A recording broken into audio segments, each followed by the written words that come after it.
Raffi Ahmad dikenal sebagai pria yang pandai menaklukkan hati wanita cantik.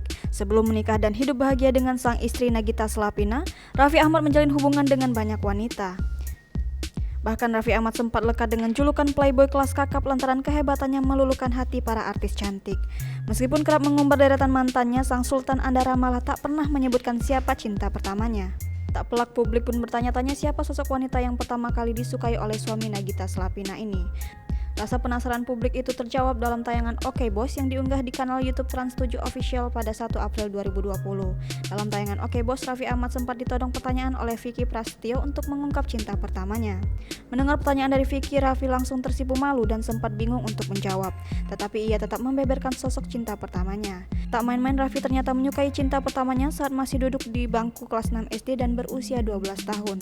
Raffi juga mengakui bahwa dirinya pertama kali mengungkapkan cintanya kepada sosok Andrea. Sayangnya Raffi enggan menjelaskan kelanjutan kisah cintanya dengan Andrea.